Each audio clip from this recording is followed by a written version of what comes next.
Eva fibeazana miaina sy mity. Eva fandaharana arahanao isan-kerinandro eto amin'ny RDB.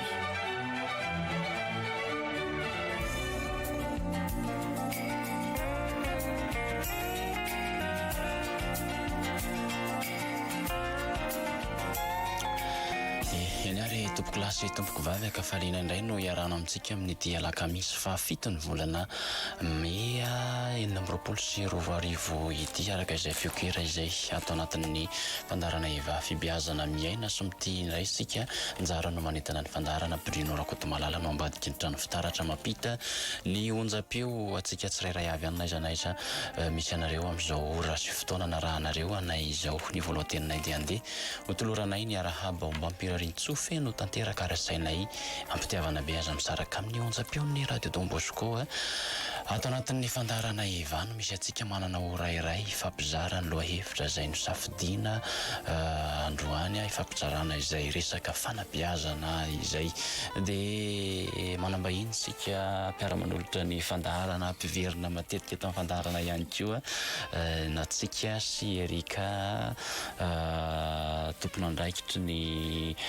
programme NASA on a moa zany zanary amin'ny participation citoyenne efficacité économique eo anivon'ny centre Ropo Madagasikara eo miaraba anareo mianata fa miarabanjara ary miarabany Erika ihany koa sy ireo namana mpiaino mpanaraka tsy tapaka ny fandarana. Ombako manana zay fiarabanana antsika zay miarabantsika rehetra manaraka ity fandarana ity ko. Ie, arak'izay dia araka amin'izareo tsika no ifampizara ny lohahevitra androany lohahevitra mandritra ny taona no hoe hoan'ny ho avy mendrika kokoa androany dia nisafidy lohahevitra ifampizarana miaraka amin'izareo menadara eo no hoe olom-pirenena mandray andraikitra fototry ny fampandrosoana ifotony sy fanavaozana maharitra. Olom-pirenena mandray andraikitra fototry ny fampandrosoana ifotony sy fanavaozana maharitra dia toy ny mahazatra moa zany ny fifampizarantsika manana ora iray miaraka eto dia ny 30 minitra voalohany mahakasika ny lohahevitra io ny fotoran'ny fifampizarana fa ny 30 minitra faharoa kosa dia raiso ny laharana fahanareo mifandray aminay ny 020 22 443 90 na ny 020 22 442 09 ireo ny laharana fahana miantso mivantana fa ny SMS kosa afaka mandefa avy hatrany ianao na zao dia zao raha ny 033 08 850 02 033 08 850 02 dia zay ny fifampizarana hoe olom-pirenena mandray andraikitra fototry ny fampandrosoana ifotony fanavaozana maharitra. Avy hatrany ary izy mianadahy dia todika aminareo hoe fa maninona sika ao anatin'ny zava-misy inona no isafidy manokana ity lohahevitra ity hoe ndao iresaka an'izany eto amin'ny fandaharana Eva fibeazana miaina sy mity androany. Ia, ataoko hoe raisiko avy hatrany angamba izay fanontaniana izay njara satria marina dia marina tokoa ny teninao teo hoe ao anatin'ny vanim-potoana tokoa tsika amin'izao fotoan'izao ary ao anatin'ilay ataontsika hoe fiatrehana ny fanavaozana na ilay ataontsika hoe refondation. Ao anatin'izay maro ny ataontsika hoe zavatra miandry fanampy miandry raha tsy teny fotsiny ohatra ny fanavaozana ny androm-panjakana izay mife mandrindra ary ataontsika hoe mametraka ndrindra amin'ny eo anivon'ny fiarahamonina fa ihany koa ny fanavaozana andreo rafitra. Ao anatin'izay moa zany dia azo lasaina hoe fanamby-goavana miandry atsika tsirairay avy eto anivon'ny fiarahamonina ny ataontsika hoe fitediavana izay mety ho marimaritra iraisana amin'ilay hoe rafi-piarahamonina sahala amin'ny ahoana moa zany tena katsahantsika tena vokatra endrasitsika hivoatra ao anatin'izay tontolon'ny fanavaozana izay ary izay moa zany araka ny tenenin'ny Nzara teo eo anivon'ny sampana misahana manokana ny fampandraisana anjaran'ny olom-pirenena sy ny fampiroboroboana ara-toekarena izay le tika teny raha ohatra ka atao amin'ny teny malagasy. Anisany manandanja ho anay ary ataoko hoe tsy izay irery fa rehefa mijery ny karazana hetsika fikaonandoha mandeha ankehitriny ny fanamafisana izay atao hoe fampandraisana anjaran'ny olom-pirenena izay ao anatin'izay tontolon'ny fanavaozana izay sy ao anatin'izay tontolon'ny fampandrosoana ifotony izay ary maro moa zany ny ataontsika hoe mety fanamby miandry satria mety maro ny hevitra tsy mitovy maro ny mety ho fomba fijery ihany koa na ny firehana politika tsy mitovy kanefa izay atao hoe fanamafisana fampandraisana anjarany tsirairay izay no fototra voalohany ahafahantsika mametraka an'ilay fampandrosoana ifotony ary ihany koa fototra voalohany afahantsika mametraka an'izay atao hoe fanavaozana maharitra lavitra ny mety ho disadisa sy ny korotana mety ho aterak'izay fa ihany koa izay atao hoe fakana ny hevitra ny tsirairay izay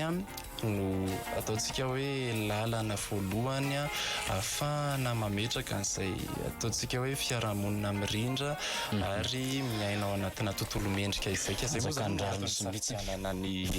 izay mihitsy miantony safidianana ny leloha hevitra satria mety maro sika ny atokantrano any mety mbola manontany hoe inona moa zany no ahafahako amin'ny fomba ahoana moa zany no ahafahako mitondra ny anjara-biriky ao anatin'izay tontolo mifampandrosoana ifotony izay inona ny zavatra tena miandry ao anatin'izay tontolo mifanavaozana izay nisy resadresaka sika alohan'ny fanomanana eto satria teo anaty tafiditra ao anatin'ny safidianana aloha hevitra ihany koa ny hetsika ataon'ny centre de Madagasikara tafiditra ao anatin'izay hoe fandraisana anjara amin'ny resaka fampandrosoana ifotony izay afaka ampahafantarina kely ve hoe manao an'izay etsisainatsika sy Erika marina dia marina tokoa izay tena anjara izay satria ao anatin'ny fiatrehana ny ataontsika hoe andro sosialy ny fitoerana ropo Madagasikara amin'izao fotoana izao io andro sosialy io moa zany raha toka fitinina fohifohy dia andro ataontsika hoe hetsika isa-taona zany izy io izay atokana hifampitaniana mahakasika ny mety oloha hevitra goavana lalovan'ny fiarahamonina lalovan'ny firenena ary manandanja ao anatin'izay hoe tontolo sosialy sy politika izay ary mety ho ekonomika ataontsika hoe ny tontolo iainana ihany koa ankehitriny mifantoka manokana amin'izay ataontsika hoe fiatrehana ny tontolo mifanavaozana izayntsika ary ny fitoerana araka ny fahafantarantsika azy moa zany dia eo ambany fiahiny fikambanan'i Jesoa ka hifantohana manokana ao anatin'izay fiatrehana ny andro sosialy izay le ataontsika hoe inona moa zany no afaka anjara-biriky hoentin'ny tsirairay ary ny fikambanan'i Jesoa dia miditra ao anatin'izay ataontsika hoe mpisehatra eny ifotony mpisehatra eo anivon'ny fiarahamonina izay manana ny anjara-biriky afaka hoentiny ao anatin'ny fikarakarana ny andro sosialy hikatsahana izay ataontsika hoe vahaolana maharitra hiatrehana ny fanavaozana izay ka eto moa zany dia sady efa manentana avy hatrany ihany koa satria maro ireo namanana saina anatrika azy eo ny tanjona ao anatin'ilay izy moa zany dia ny afahantsika ataontsika hoe mitady an'izay vahaolana maharitra izay manoloana ny olana lalovan'ny firenena ankehitriny ao anatin'izay indrindra manoloana ny olana asetrain'ny firenena sady misy hoe fandraisana andraikitry ny tsirairay ao mpiaino antsika izay ny hetsika anankiray anisan'ny safidianana ity loha hevitra ity ary io loha hevitra io ihany koa nataoko hoe voizina ao anatin'ity andro sosialy nampahafantarina teo ity natsika sy Erika fa ny olona rehetra ary izay mihitsy ny fototry ny fanabeazantsika hoe olom-pirenena mandray andraikitra raha izay no todiantsika makany ampiaino avy hatrany manahoana sy manahoana zany hoe endrika fandraisana andraikitry ny olom-pirenena izany indrindra ny eny ifotony sy ny maro samihafa Ie, ho an'izay tena njara zandray ny atao hoe olom-pirenena mandray andraikitra. Manina moa ny tsindrin'ny njara mihitsy hoe mandray andraikitra satria izay ny tanjontsika amin'ity fandaharana ity hoe ahoana ny ahafahan'ny tsirairay andray anjara amin'ny fampandrosoana eny ifotony. Ny olom-pirenena moa zany efa fantatsika rehetra ny olona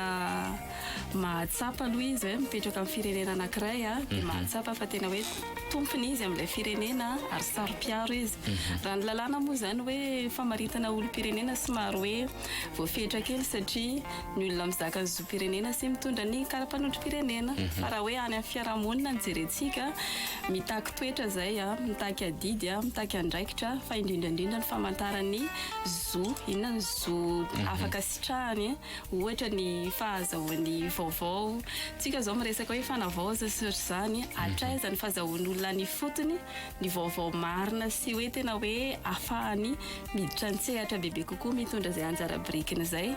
dia mba hatongavana amin'ny hoe olom-pirenena mandray andraikitra zavatra roa zany hoe tena tokony hoe fehezintsika ao anatin'izay fantaritsika aloha inona ny zontsika dia avy eo inona ny adidy tokony ataontsika anisan'izay anatiny hoe adidy zay ny fanajantsika ny rafitra misy eny amin'ny fiarahamonina ny lalàna fa indrindrandrindra ny fanajana ny sohiombonana sy ny tombotsohiombonana ohatr'izay dia afaka misehatra amin'izay tsika dia efa mandray anjara amin'ny fampandrosoana eny ifotony zany tsika amin'izay asika manana fanampiny ataoko hoe efa feno dia feno lay lasainy Erika teo fa ataoko hoe verenako manokana le mahakasika ny tany-tandalàna ny lasainy Erika teo marina dia marina tokoa moa zany le hoe ao anatin'ny tany-tandalàna tsika amin'izao fotoan'izao kanefany tiana ampatsahivina trano moa zany ao anatin'izay ataontsika hoe fanamafisana fampandraisana anjarany tsirairay izay dia tsy misy olombelona afaka terena anajalalana tsarariny ao anatin'izay moa zany le hoe ny rariny ny mety ho rariny ara-tsosialy rariny ara-politika rariny ara-piarahamonina rariny ara-tontolo iainana sy ny sisa io rariny io moa zany dia mifototra voalohany amin'ny fanajana ny sohiombonana ny lasainy Erika teo ka ny tiana iavinao anatin'ilay izy moa zany dia ny hoe ny olom-pirenena mandray andraikitra voalohany indrindra dia olom-pirenena mahafantatra ny zony araka ny tenen'ny Erika teo fa ihany koa olom-pirenena manefa ny adidy sy ny andraikiny eo anivon'ny fiarahamonina misy avy satria tsarovy fa ny zo ananany tsirairay raha toa ka manana zo ianao aneo hevitra am-pahalalahana dia mitaky izay adidy sy andraikitra tokony raisina eo anivon'ny fiarahamonina eo anivon'ireo rafitra omeny ambaratonga isa-tsokajiny ahafahany olom-pirenena mandray anjara sy mitondra ny anjara-birikiny manampy amin'ny fanapa-kevitra sy mitondra n'izay ataontsika hoe heviny izay eo anivon'ilay fandrafetana nitetika asa-pampandrosoana ifotony maro ny raha iresaka rafitra isika maro ireo rafitra efa misy amin'izao fotoan'izao raha tsy resaka fotsiny ny rafitra ifotony fikoanan-doha eny anivon'ny fondrom-bahoaka itsinjara mpahefana eny eo ihany koa ny mety ho filan-kevitra ny tanora reny zany rafitra ananantsika ary ahafahantsika manefa n'izay adidy sy andraikitra tokony ataontsika hoe hoefaitsika izay maha-olom-pirenena mandray andraikitra eo anivon'ny fiarahamonina izay loha hevitrsika androany hoe olom-pirenena mandray andraikitra fototry ny fampandrosoana ifotony sy ny fanavaozana ao anatin'izay fampandrosoana ifotony izay manahoana ny endrika hoe tena mazava-dehibe ny satria tafiditra ao anatin'ilay hoe fandraisana andraikitry ny olom-pirenena manahoana zany olona mandray andraikitra sy ny sisa izany inona ny antony lehibe tena hiatsontsika manoloana izay hoe fanavaozana izay hoe ndao hitako ny fandraisana andraikitra ny tsirairay isin'ilay fampandrosoana ifotony tanteraka miainga avy any ifotony zany izy dia marina tokoa le niteneniny njara teo hoe manandanja izay ny fanamafisana ny fampandraisana anjarany tsirairay izay ao anatin'ny tontolon'ny fampandrosoana ifotony sy ny fiatrehana ny fanavaozana mba tsy ho tompotrano miono isika tsirairay avy ao anatin'ny raharam-pirenena sy ny raharaha ataontsika hoe iainantsika amin'ny andavanandrom-piainantsika eny eny anivon'ny fiarahamonina ny fampandrosoana ifotony aloha ohatra ny tiako hitondrana famaritana fohifohy kely alohan'ny rosoana fotoatin-kevitra satria izy io raha toa ka afitinina dia ataontsika hoe ny fametrahana ny ataontsika hoe tetika asa-pampandrosoana mifanaraka amin'ny etaeta sy filana ifotony izay ataontsika hoe fifanarahan'ny tetika asa-pampandrosoana zany hoe ilay tolotra omeny tompona andraikitra mahefa ny mpitondra ny olona nampindramina fahefana amin'ny alalan'ny politika mpanjakana izay dia zava-dehibe ny fifanandrifian'io tolotra io amin'ny tinady zany hoe ny tinady amin'ny alalan'ny filana misy eo anivon'ny fiarahamonina hoe inona tokoa moa zany ilay zavatra misy zavatra takitsika ny etaetantsika tsirairay avy ny fifanandrifiany izay tolotra sy tinady izay anefa dia tsy ho tanteraka mihitsy raha tsy misy izay ataontsika hoe fanamafisana fandraisana anjaran'ny olom-pirenena izay mba ahafahany tsirairay mitondra ny anjara-birikiny ao anatin'izay ataontsika hoe tontolon'ny fampandrosoana ifotony izay mba malina ny etaetany tsirairay ary anatrarantsika n'ilay loha hevitra amin'ity taon'ity moa zany le hoe fampandrosoana salaminona moa izy teo ho an'ny ho avy mendrika kokoa izay indrindra no mahazava-dehibe an'ilay ataontsika hoe fandraisana anjarany tsirairay faharoa le ao anatin'ilay ataontsika hoe tontolon'ny fanavaozana manandanja dia manandanja tokoa ny ataontsika hoe fisitrahany tsirairay firotsahany tsirairay ao anatin'izay tontolo mifanavaozana izay a ny mpisehatra maro lafy a ny tanora ny fiarahamon'ny pirenena ny antoko politika ny fikambanana na ny fikambanana eo anivon'ny fiangonana ny fikambanana laika satria rehefa manao jeritodika isika ny ataontsika hoe ny zavatra nisy a teto amin'ny firenena ny raharaha politika teto Madagasikara raha tsy teny fotsiny afatra amin'ny taona 2017 dia maro ireo ataontsika hoe tolona fitakiana fiandrandrana fiovana ny lalovantsika tao anatin'izay vanim-potoana maro izay kanefany rehefa soina dia ny lasa ihany no miverina ka mba hialana izay fiverimberena ny lasa izay indrindra no hiasantsika manamafy an'ilay fanentanana ahafahany tsirairay mitondra ny anjara-birikany ao anatin'ny tontolo mifanavaozana ankehitriny efa natsidika teo am-boalohany ihany koa moa izany ilay fiatrehana ny fikaonan-doham-pirenena misy ireo hetsika fikaonan-doha maro tanterahan'ny fitondram-panjakana mahefa fa ihany koa tanterahan'ny fiarahamon'ny pirenena ary ampirisihana avy hatrany moa izany ny firotsahan'ny tsirairay eo anivon'ireny hetsika ireny satria ireny no ataontsika hoe tetezana voalohany mampifandray an'ilay etaetantsika ety fotony amin'ilay vokatra andrandrano ao anatin'ny fiatrehana ny fanavaozana izao sy ny hoe rafi-piarahamonina salaminy ahoana ny tetavintsika sady iny ao anatiny eo miainga avy any fotony misy no inona vahaolana any fotony ahoana ny mahafantatra hoe tia le olana ny fotony inona ny vahaolana entina mamantatra an'io anehoana hevitra miainga avy any fotony amin'izay fotoan'izay ho entina miakatra aty amin'ny ambaratonga mpahefana mahefa sy ny karazany misy fanampanazavana hafa sa toizatsika ny fampisarana hitako hoe feno be izay fanazavana antsika izay hoe mahatonga hoe antso iantsonantsika olo-pirenena tsirairay tsy salasala rehefa misy ny antso atao antsika satria araka ny lazaiko teo mahatonga antsika olo-pirenena mandray andraikitra io fahazotoantsika mandeha anatina fivoriana io efa mamaritra antsika hoe olo-pirenena mandray andraikitra zay fivoriana zay nataontsika manomboka eny amin'ny fianakaviana afokotany fikambanana dia anatin'ireny amin'izay tsika maneho hevitra dia iny hevitra tsika iny miakatra rehefa ny hevitra tsika hitantsika hoe tonga ary amin'ny fanapahan-kevitra mametraka ataoko hoe fandraisana andraikitra bebe kokoa amintsika amin'izay zay mahatonga antsika hirotsaka bebe kokoa fandraisana andraikitra izy tia ianareo tanora mirijariza miara-manolotra amin'ny fandaharana eto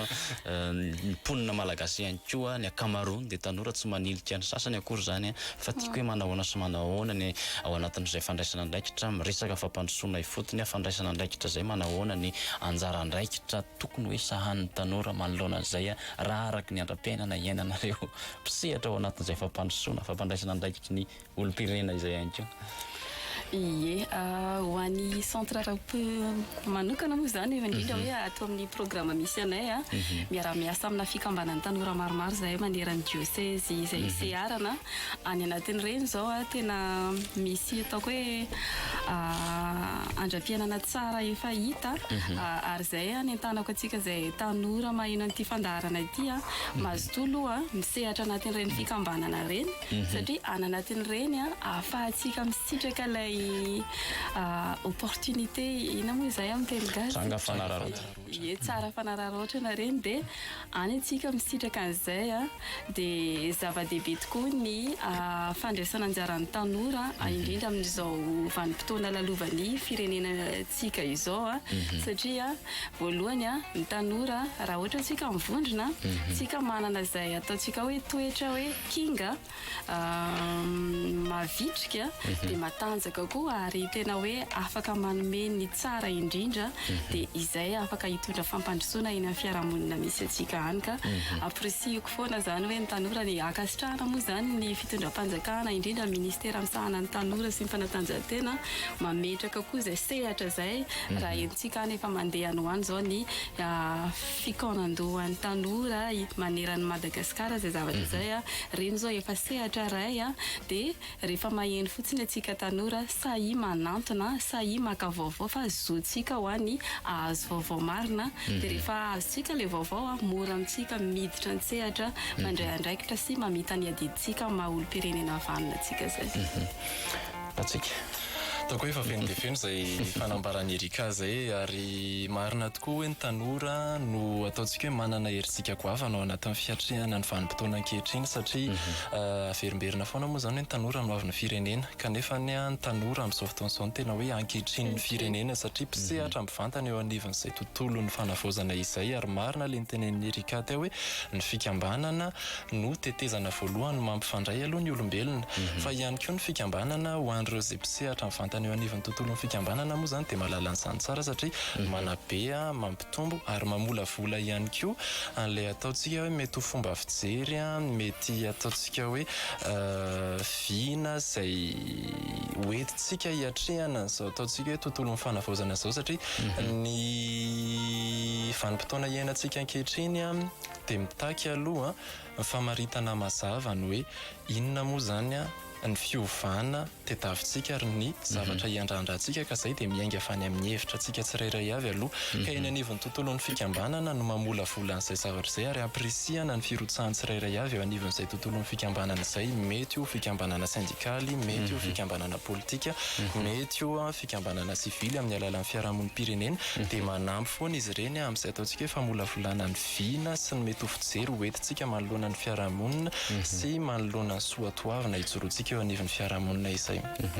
isika eto eny ny atom-posiny fandaharana tena hoe mifototra amin'izay manabe manentana ny olona rehetra isan'ambaratonga nizaniza tsy ankanavaka zany zay niza fidirana aloha hevitra maro samihafa fa raha mijery ny zava-misy ankehitriny isika tsy sasatra manentana tsy sasatra manabe ny olona amin'ny zavatra rehetrarehetra amin'ny ninona zany be dia be ny zavatra hirotsahana fa misy ihany nefa na dia misy ary reny hetsika maro samihafa reny dia maro ny sakana mety mbola mahatonga ny olona tsy mirotsaka tanteraka ao anatin'izay fandraisandraikan'izay na misalasala na tsy haiko mety hoe maro samihafa manahoana sy manahoana mety ho anton'izay afaka ifampizarantsika eto amin'ny fandaharana sady tafiditra ao anatin'ny fanentanana no iantsoantsika ny fiaino ihany koa endao ifaneo hevitra amin'ny alalan'izay manahoana sy manahoana mety ho sakana mahatonga ny olona tsy handray andraikitra satria le fampandrosoana ifotony dia miainga avy any amin'ny tsy voatery miandra ny tompona andraikitra maro samihafa fa miainga avy any fotony sy ny tsirairay isan'ambaratonga olona tsirairay oui tena zay marina mihitsy zay voalazanao zay njara na dia miteny aratsika hoe be da be ny hetsika mandeha misy tanora tena mihetsika nefa tsy vitsy kosa ny olona tena mbola tsy resy lahatra ary tena hoe sakana ho anazy raha vao miresaka anao hoe fampandrosoana ifotony na hoe fampandrosoana zany fotsiny dia efa mieritreritra izy hoe anjarany anina zany fa na eo na tsy eo tsisy zavatra iova io dia anisan'ny sakana mahatonga ny reny tsy fahalalany tena hoe zony sy ny adidiny aloha voalohany tsy fahafantaran'izay zavatra zay dia eo koa ny resaka tahotra sy ny tsy fatokisana le tsy fatokisana teneniko eto le rafitra misy eo mihitsy zany efa hoe tsy mahatoky izy satria tsy afaka iova io zavatra io dia lasa tsy aleony tsy miditra tsony dia eo koa le sahiran-davy dia lasa tsy mahita fotoana le izy ao anatin'izay fa zay zavatra zay moa fanamby lehibe zay ho an'ny rafitra rehetrarehetra zay hoe manao ataoko hoe fanentanana ka hitako hoe olana ahafahana mihoatra an'izay manatratra an'izay fanampy zay ny tena hoe tsotra zao ohatra ny ty ataontsika zao to isorana moa zany ny RDB manome sehatra hitondrana ty fandaharana ty ny fanabeazana ny olom-pirenena aloha voalohany indrindra io fanabeazana io tokony ataony anjarandraikitry ny tsirairay rehefa mahatsapa anao hoe fantako le izy ampianaro manodidina anao mba ahafahany mahafantatra ohatranao koa dia amin'ny alalan'ny onjam-pe ohatran'izao ataontsika zao mahenika ny toerana maro zao dia efa mahafinaritra zay fa ampirisihana koa reny fikambanana efa misehatra reny manao ny atao hoe fanentanana na sensibilisation moa zany ny tena hoe manavanana antsika anatin'izay reny koa ilaina be ao anatin'izay mba ioarana amin'izay fanamby amin'izay sakana zay namana antsika manana ataoko hoe anisan'ny tena mbola olana tokoa moa zany lay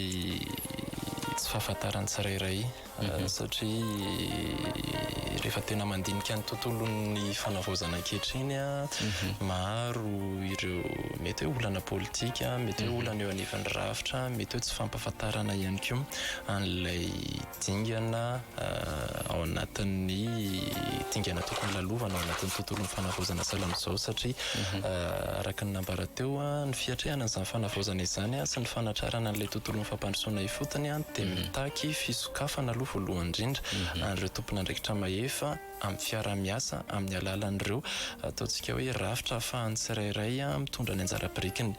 maro anefa ny olona mbola tsy mahafantatra hoe amin'ny rafitra salamin'ny ahoana moa zany no ahafahako mitondra ny anjara-birikiny ny tanora moa zany efa niten'ny Erika teo hoe afaka misehatra mirotsaka ao anatin'izay tontolon'ny fanavaozana izay amin'ny alalan'ny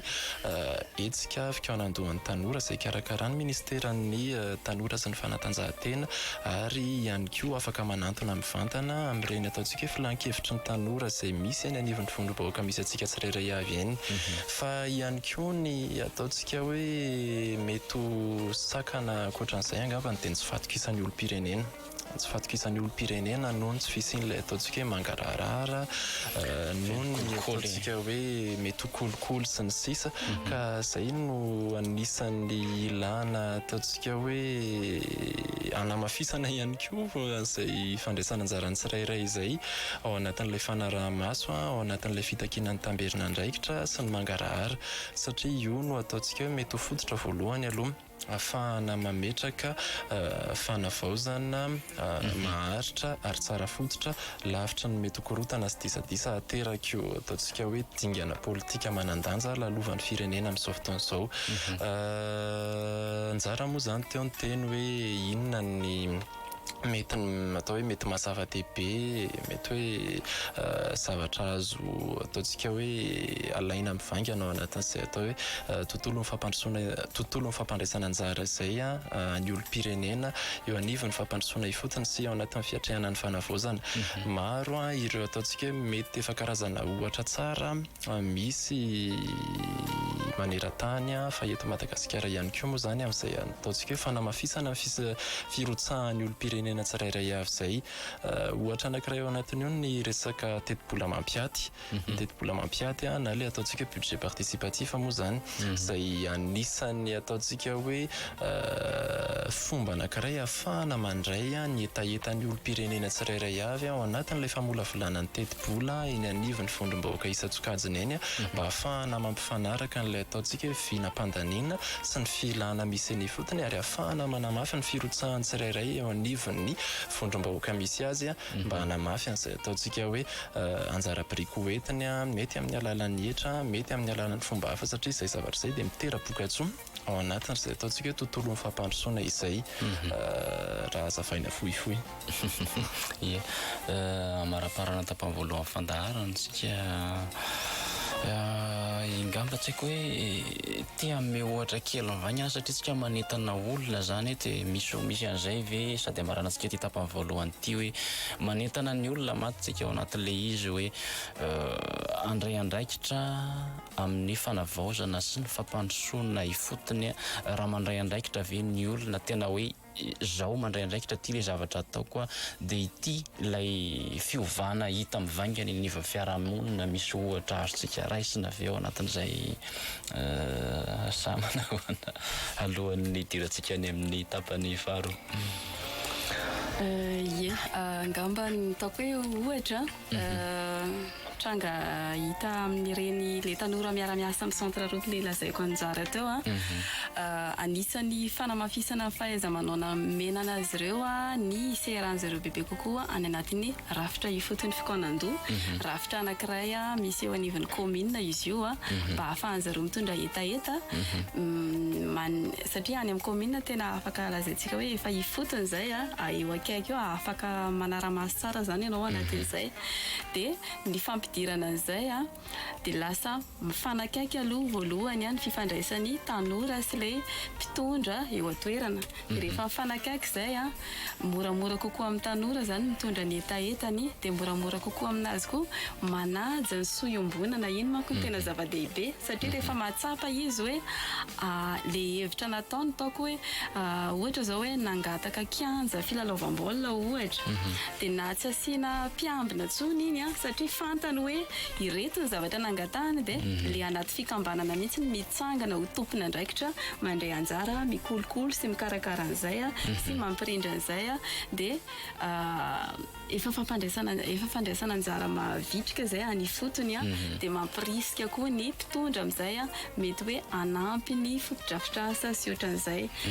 zava-dehibe zany zay zao anisany hoe ataoko hoe ohatra tsara efa nisy zay a tany amin'ny diocèse zay nitohanany centre roa eny ny antom-pisiny centre roa moa zany tena mikiasaka an'izay hoe mitady ny vahaolana maharitra manoloana ny zava-misy sy mifanamby maro iaina ny fiarahamonina amin'izao fotoana izao hoe betsaka ny ohatra azo raisina ary reny any tanana ny olona rehetra tsy mahazazatra ny hoe raha miainga avy any am-potony ny fandraisana andraikitra ary samy tonga saina ny olona tsirairay dia ataoko fa mivoatra tsikelikely ty firenena malalatsika ity tapitra ny tapany voalohany fandarana natsika sy erika fa ndaotsika hitototra any amin'ny PI no andray ny antso mivantana sy ny SMS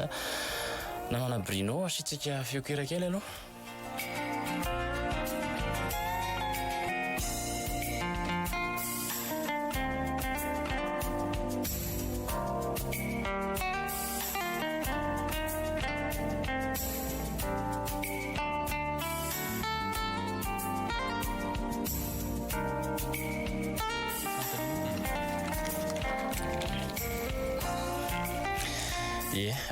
averitso kely ilay loha hevitra ifampizarantsika hoe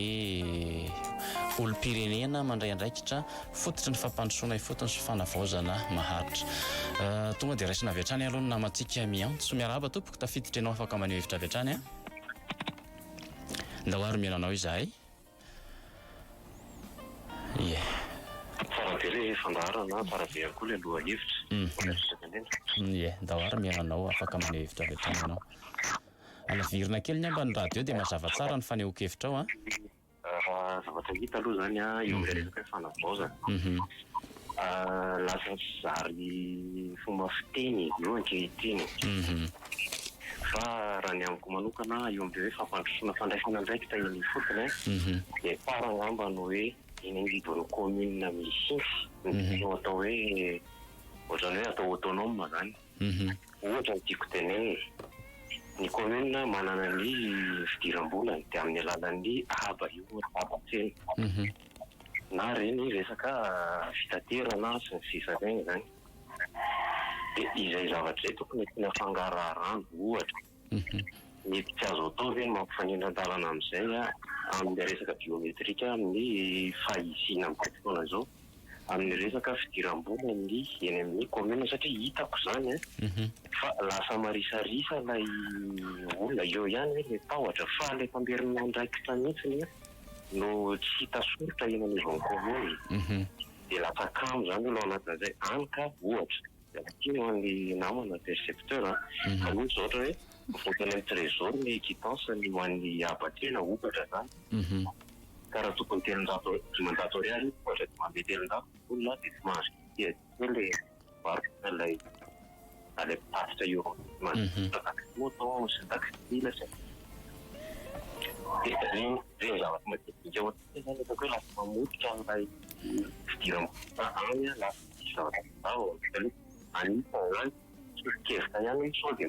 atao hoe koa ny mampifanindran-dalana an'izay mba fangararana koa vola eo anivon'ny commune azo atao koa zay zavatra zay ohatra ny fandoavana ditratany na ditratany dia raha misy zavatra ohatr'izay koa zany mba fitasy olona zavy hoe nanderina andraikitra koa zany mitadirana dia masotry ao anatin'ilay ohatr'izay koa naneny amin'ny sehatra fambolena zao ohatra aloha resaka tambazotra maro eo an'ibération sita nefa ny tena fikarakarana drafitra reny eo fangatana fa misy volana alohan'ny kamba ro fiasan'ilay zavatra iny hita hoe tokoa zany izy anazarena le zavatra tenenina zany hoe eo tsy lereny afaka mandeha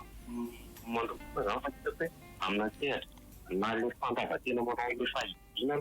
efa antangizy be zay zavatra satria rehefa ho avy le fidianana fidiana le fidiana rehefa alavato dia mafantatra amin'izay zany zay hoe misy effectifan'olona ohatrovoatra eto aminay zay mba hanentanako an'ilay ny mpanentanganana zany hoe aleo re tsika tsy manao antatahota fa aleo tsika mandray manao réflexion antelatsika hoe tokony inona no ataoko satria zavatra totrandrindra zany manao hoe amba dia anara-pandavotena no ale resaka enregistrement foana resaka petrika zay zay ngamba makasitraka andreo makasitraka anao amin'izay faneho-kevitra zay zay ngamba ny anisan'ny tena hoe mazava-dehibe any fisiany ilay rafitra fikaonandoha fotony satria ahafahana maneho an'izay hevitra nampitainy ny namantsika izay miainga avy amin'ireo zay ndrehetrarehetra faneho-kevitra zay ny fampandrosoana makasitraka ny namana moa zany amin'ny antso ary marina tokoa ilay nyteneniny tsara zay hoe miverina amin'ilay ataontsika hoe rafitra fikaonandoha fotony satria io moa zany ny rafitra voalohany ataontsika hoe manakaiky ny olom-pirenena eny anivon'ny fandrom-bahoaka fontotra izay eny anivon'ny commune moa zany ary ao anatin'izay moa zany ilay tena iombonana hevitra tanteraka mihitsy ilay nyteneniny namana teo hoe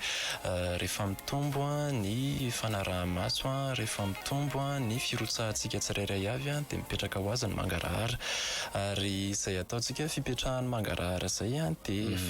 ataontsika hoe lalana sy dingana voalohany ahafahana mametraka n'ilay fampandrosoana ifotony satria ny ataontsika hoe fanamafisana ny fandraisana anjarany tsirairay any eo anivon'ny tontolon'ny fitantanana ifotony dia miteraka famarinan-toerana voalohany aloha ny mpitondra sy ny ataontsika hoe olona nampindramina fahefana eny anivony ireny fondrom-bahoaka fototra ireny fa faharoa ihany koa manatsara n'ilay ataontsika hoe tontolon'ny fitantanana ka mipetraka noho izay singa anankiroa ny fangaraharaana sy famarinan-toeran'ilay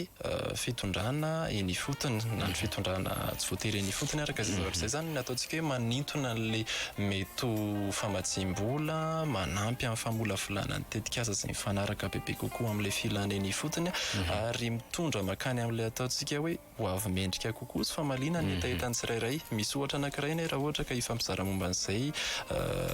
mahakasika an'ilay resaka teti-bola mampiato teo ny tany any Brésil no anisany nametraka azy io voalohany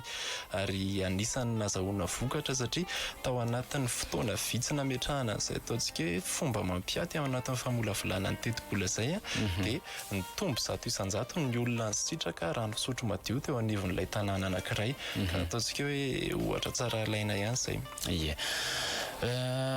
toy izatsika famakina ny SMS salama RDB mampino marina ve ireo dingana fanavaozana satria efa saika manana toe-tsaina lomorina ny gasy satria tena mbola manjaka ny kolikoly dia avy any Betrokany no mandefa ny afatra fanontaniana izy tery namana Erika Senetsy mampino zany zay mihitsy le hoe fanontaniana eto fa araka n'ilay loha hevitra voizitsika eto moa zany hoe olom-pirenena mandray andraikitra aprisina foana zany atsika reherehetra aloha hoe andray andraikitra ao anatin'ilay izy satria miainga amintsika tsirairay aza eritreretina hoe kely ianao fa io kely mitambatra maromaro misy zavatra ho ana manokana aloha zany hoe za misy fanantenana ihany ao anatin'ilay izy raha ohatra ka tsy ihany ngamba fa raha tena mandray andraikitra ny olona rehetrarehetra dia misy ngeza be Erika le kelikely mitambatra eritrerika mahatondra trano bonjour Eva ny faneho-kevitra ny ka zay olona ambony ihany no toteny mila vaozina koa ny fiainona ny madinika fa mba misy hevitra tsara avy amin'ireny madinika ireny dia misaotra anareo fa mahafinaritra ny fandaharana makasitraka anao amin'izay toraka voninkazo izay ataoko izay mihitsy ihany koa le izy re zay mihitsy moa zany le izy ary tena marina tokoa zay hoe ny tsirairay dia manana ny ataontsika hoe anjara birikiny afaka hoentiny eo anivon'ny tontolon'ny fampandrosoana ifotony ary eo anivon'ny raharaham-pirenena ka ilaina ny fisokafan'ny ataontsika hoe ireo tompona andraikitra mahefa izay nampindramina fahefana ary izay no mahatonga nay miteny foana le ataontsika hoe nampindramina fahefana satria fahefana nampindramina ihany izy ireny tamin'ny alalan'ny latsabato ka noho izany isika olom-pirenena no tompony safidy voalohany ka ilaina izay ataontsika hoe tamberinandraikitra sy fankakevitra ho an'ny olom-pirenena izay. Salama tompoko, ny fandraisana andraikitra dia miainga ao an-tokantranony ray aman-dreny tompoko. Patricia avy any mamany Sophie Ouzia no nandefa ny hafatra avy eny tetezana foana eny dia misaotra anao. Misaotra anao madame Patricia. Tena izay mihitsy tokoa ka ny fandraisana andraikitra miainga avy eo anivon'ny fianakaviana ary izay ilay hoe ny fianakaviana no fototry ny fiarahamonina voalohany indrindra miainga avy eo amin'ny fianakaviana ny fiarahamonina ny fanabeazana rehefa tsara fanabeazana ny eo anivon'ny fianakaviana mivelatra makany anivon'ny fiarahamonina mandrafitra ny firenena rehefa avy eo mandeha ny fampandrosoana rehefa tafita ny fanabeazana. Salama tompoko, ny politika sy ny fampandrosoana dia tsy afaka misaraka ka anisan'ny sakana amin'ny olona ny fisintahotra ao anatiny raha vao miresaka an'izany hoe politika izany. Resaka politika ny eto ry namana antsika sy Erika. Ny sakana tsy ahafahan'ny olom-pirenena dia ilay mpitondra mihitsy no tsy makany amin'ny tena fanavaozana dia tsy hitan'ny olona izay tena andraikitra ho raisiny. Zay no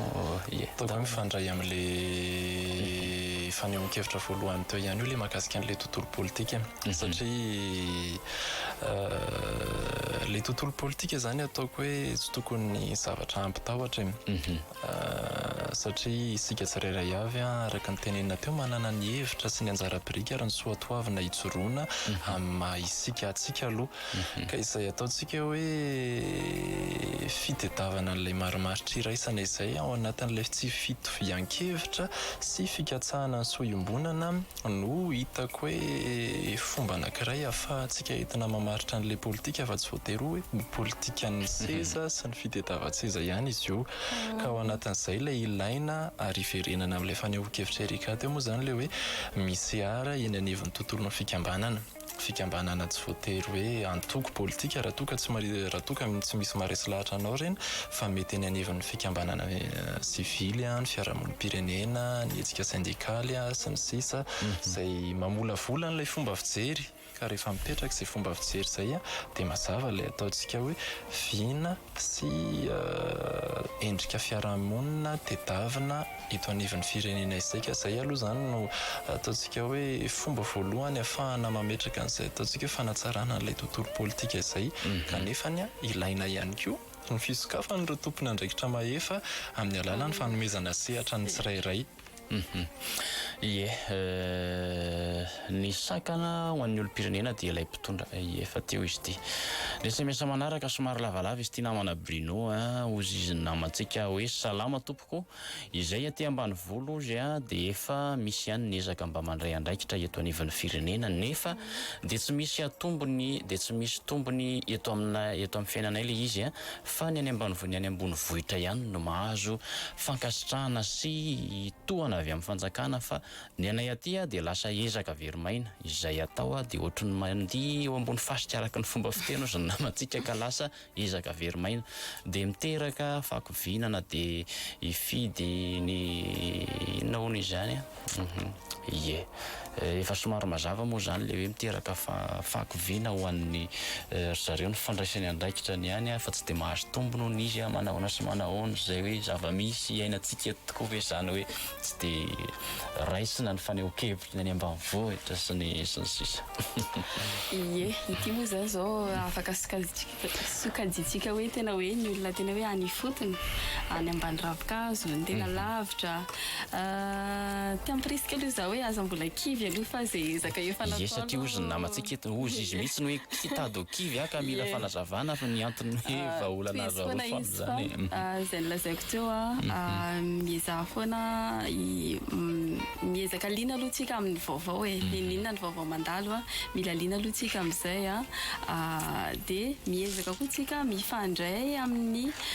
fikambanana izay mety hitantsika io tsy voatery hoe tonga dia aty atampony hoe any amin'ny fohy be fa miakatra tsikelikely raha any anivon'ny fokontanytsika eo anivon'ny commune misy hoa io rafitra io ahafahantsika maneho hevitra dia azontsika atao tsara hoe mandondona ao dia antanitsika izay hoe inona izay rafitra ahafana maneho hevitra ato anivon'ny commune zay dia amin'ny alalan'izay koa ahafahantsika mampitombo izy miakatra dia miakatra ny ahafahantsika mivelatra fa le ezaka efa natomboka dia hoe navitana mivondrona antsika nisy hetsika natao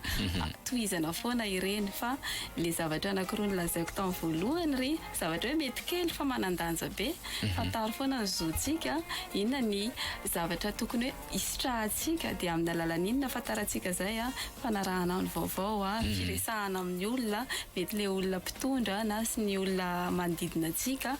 dia eo koa ny fanaovantsika le adidy izany hoe ny fazotoantsika miady hevitra zany izay moa zany hoe aprisiana be koa io fazotoana miady hevitra io satria ao anatin'ny ady hevitra sy fampiresahana ihany no ahitantsika vahaolana amin'izay. Zay namanantsika manana fanampanazavana havana toko efa feno dia feno zay azakivy namantsika avy any Nosvarika any moa zany nandevana zay afatra izay mitady okivy namana azakivy fa reny mihitsy le fanambo hoe ny eo zany rehefa sendra le matavarindray mandeha dia tsy andeha fitrotro be fa mila mioditra mandrakariva eny inona zavatra mitranga reny tranga iainantsika ireny no anisany atao fototra iorenana anorenana ny ho avy miarahaba tompoko ilay fanavaozana ny irahiraina mihitsy satria dia mbola tsy hita soratra mazava ka aiza moa no ahitany olom-pirenena andray anjara amin'ny fandraisana andraikitra oziny namantsika. ataoko hoe miverina amin'ilay teboka ny fampizarantsika teo ihany zay le hoe inona ny sakana misy ankehitriny mba tsy tsirairay mirotsaka dia marina tokoa zay hoe fanamby goavana tokony hoatrehana ilay fanamafisana ny fanentanana sy ny fampahafantarana aloha voalohany indrindra angamba ny hoe inona tokoa moa zany midingana lalovana ao anatin'izao tontolo mifanafozana izao ka mietefany amin'ny tompona andraikitra mahefa angamba ny afatra mba anamafisana an'izay ataontsika hoe fampahafantarana izay satria na dia efa maro ary ireo ataontsika hoe fampahafantarana mandeha dia mbola tsy mientefany amin'ny tsirairay ihany le izy ary mbola izaka goavany izay mba ahafahany tsirairay tena hoe tsy ho tompotrano miona ao anatin'izao fiatrehana ny fanafozana izao. Zay ny miainga avy any amin'ilay mila fatokisany ary le olona iantefany fanentanana dia ny olona rehetrarehetra niza tsy misy akanavaka satria misy anjara andraikitra ngeza be ao fanentanana le izy sady fanabeazana ihany koa manahoana ny anjara andraikitra tokony horaisin'ny tsirairay miainga avy any amin'ny madinika indrindra ka hatrany amin'ny ataoko hoe lehibe indrindra zay foana moa zany hoe averimberina ho ale izy tena hoe ny fanabe ninina zany nidingana hoe ho ataontsika anatin'ity vanim-potoana misy atsika tokony hialohavana amin'ny fanabeazana olom-pirenena foana izy dia ampiasaintsika daholo ny tambazotra izay ahafahantsika mampita an'izay atsika zao anatin'ny teknôlôjia be da be any na ny pedy sy ohatr'izany miezaka foana manaparitaka izay fanabeazana izay mitondra fanazavana misy kokoa ahafahany tsirairay mahazo hoe inona marina moa ny dingana lalovana dia aiza ny ahafahany tsirairay mandray anjara ao anatin'izay ho antsika izay mahafantatra zany zava-dehibe izay fandraisana anjara izay fampahafantarana ny manodidina antsika mazotoa manao ady hevitra ho izay foana na any atokantrano na any anatin'ny fikambanana izay misy atsika mba ahafahany tsirairay hitovy ny vaovao azitsika dia hiaraka hirotsaka atsika mandray anjara. Mahafinaritra ny ry raha tsika serikamy mahita an'ireo tanora rehefa mandeha mission moa zany dia nahitana azy hoe tena miara mirotsaka ary zareo miara mikando maneho hevitra rehefa taritina ao anatin'ilay izy mety misy ihany koa moa tsy ao anatin'izay ny mety hoe ataoko hoe mila mametraka mpitarika ao anatin'ireny ary zay ny ataoko mazava-dehibe le firotsahana ataonareo fanentanana ny olom-pirenena fotony mihitsiny satria misy an'ireny tanora ireny manana hevitra ngeza be ary tsara hoentina ho afampandrosoana mihitsiny fa mila taritina kely mila kitraina zany izy ao anatin'ilay izy tsy haiko hoe manahoana mety fahitanareo an'izay fomba fijeritra izay satria za zany mahita an'izay hoe rehefa taritina kely ilay tanora tsy tanora moa zany fa ny olona rehetrarehetra any ambanivohitrany aneo an'izay manahoana le hevitra hoentsika mampandroso inona ilay olana misy aty fotony inona ny vahaolana fa tena maro dia maro ny vahaolana miroso ary tanisainy daholo koa ny tanisainy aloha zany le olana misy fa ry zareo ihany koa tonga dia afaka mandroso hoe zao avy ny vahaolana azo androsamahana nyity zava-misy izaina antsika ty fotony ty. Ie, marina mihitsy zany zara satria araka ny teneninao a ny fitoerana moa zany dia tena misehatra tanteraka ao anatin'izay atao hoe fiara-miasa amin'ny fikambanana ny tanora ary ireo mpisehatra maro lafy eny anivon'ny fiarahamonina misy antsika eny.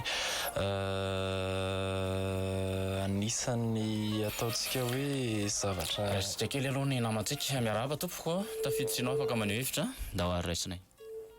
Ie, afaka miverina mandravatapitrry ny oratsika eto da arina tsika azafatina napakanao. Eny tompoko tsy maninona. Ataoko hoe marina ho aly ny teneniny zara teo satria ilaina izay ataontsika hoe fanohanana ny hetsika mandeha ny anivon'ny fiarahamonina izay. Ny fitoerana moa zany amin'ny alalan'ny fiseharana eny anivon'ny diosèzy maromaro vitsivitsy ankehitriny dia manatanteraka an'izay atao hoe fanamafisana amin'ny fahaiza-manao an'ireo mpisehatra eny anivon'ny fiarahamonina izay. Mety io amin'ny alalan'ny fiofanana, mety io amin'ny alalan'ny fanentanana, mety io amin'ny alalan'ny fiarahana mikarakara hetsika satria izay ataontsika hoe tohany avy amin'ireo mpisehatra ireo izay no mahatonga an'ilay niteneniny zara izay mihitsy hoe manampy ao anatin'ilay fanehoan-kevitra, manampy ao anatin'ilay famaritana mazava kokoa an'ilay ataontsika hoe vahaolana miainga avy any amin'ny tsirairay ka izay no mazava-dehibe an'ilay fiara-miasa sy ny ataontsika hoe firotsahan'ny tsirairay ary ny fitondran'ny tsirairay an'ilay anjara-birika afaka hoentiny mba hanamafisana izay ataontsika hoe tontolo ny fampandrosoana ifotony izay satria miainga avy ny ifotony tokoa ny vahaolana ary ataontsika hoe samy mana anjara ndraiky ny avy ny tsirairay. Ao anatin'ireny fikambanan'ireny efa nytenen'ny Erika teo ihany moa mazava-dehibe raha verimberina fa misy tompontsongeza be ary miainga avy amin'ireny mihitsy ihany koa ilay fandraisana ndraiky izany tanàna ny tsirairay hoe hiditra ao anatin'ireny fikambanana maro samihafa ireny malalaka dia malalaka ny fanehoan-kevitra ao anatin'izay fikaonanto fifanakaloza-kevitra inona ny vahaolana azotsika roso. Ie, ngamba ny amaraparana ny fandaharana isika Erika sy nasika afatra farany avy aminareo manahoana sy manahoana alohan'ny ialansika eto. Ie, ny afatra moa zany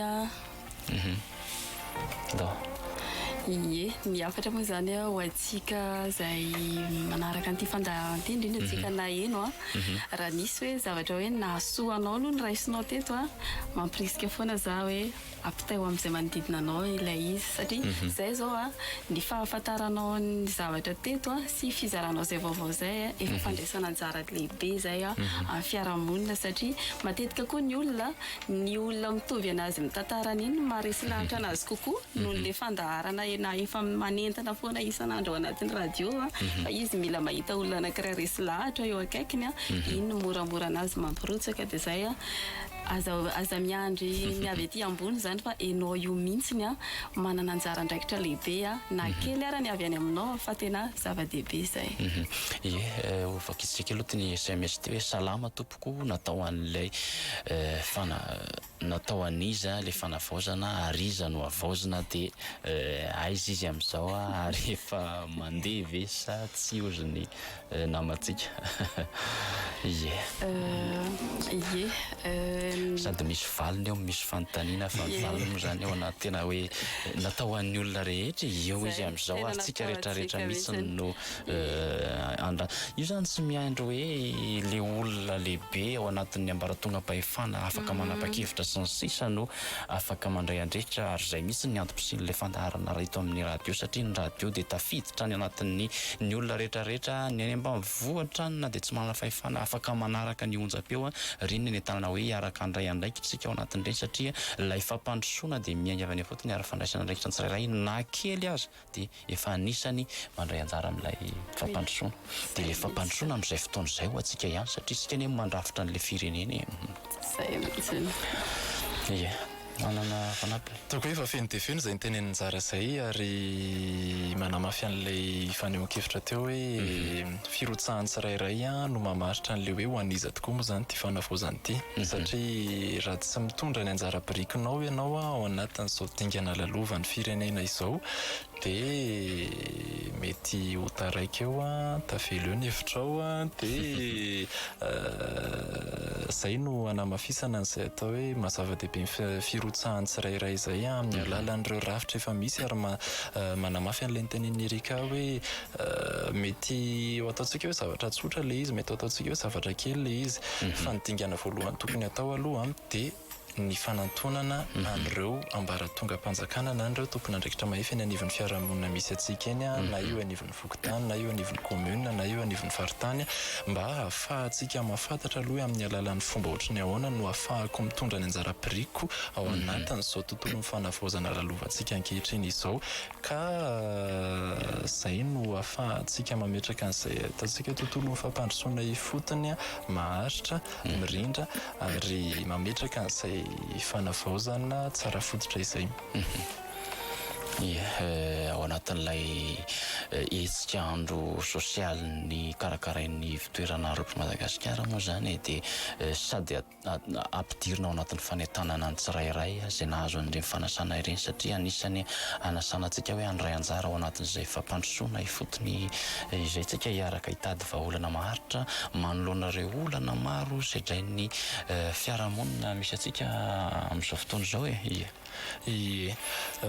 araka ny fanampidirina teny ambolohany tokoa moa zany dia anisan'ny tanteran'ity fandaharan'ity ao anatin'ny fiatrehana ny andro sosialy izay ho atao amin'ny faraika amby roapolo hatramin'ny fahatelo amby roapolo ny volana May ho avy izao. Araka ny fampizarana nataontsika androany dia ny tsirairay ny fikambanana tsirairay ny mpisehatra tsirairay dia manana ny anjara birikiny afaka hoentiny ao anatin'izay tontolo mifanavaozana izay mba hikatsahana n'ilay fampandrosoana ifotony ary anisan'ny mpisehatra anankiray ao anatin'izay ny ataontsika hoe fikambanan'i Jesoa sy ny mpiara-pisehatra eo anivon'izay fikambanana izay satria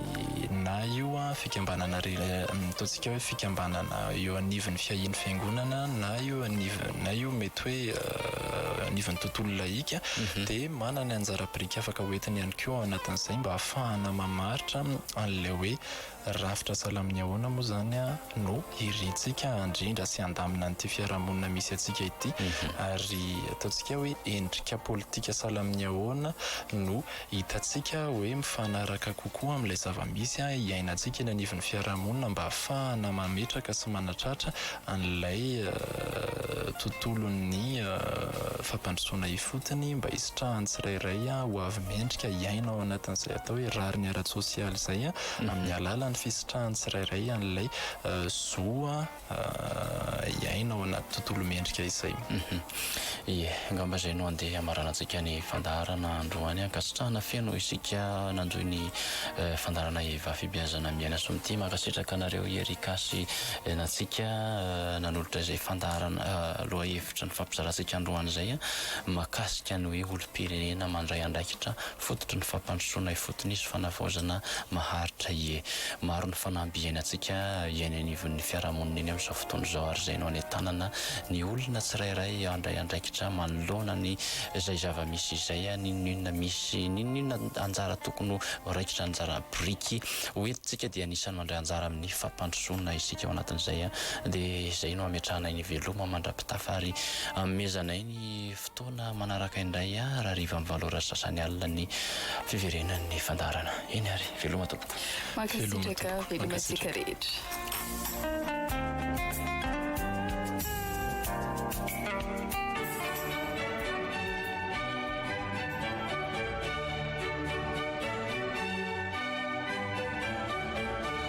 Eva fibeazana miaina sy mity. Eva fandaharana arahanao isan-kerinandro eto amin'ny RDB.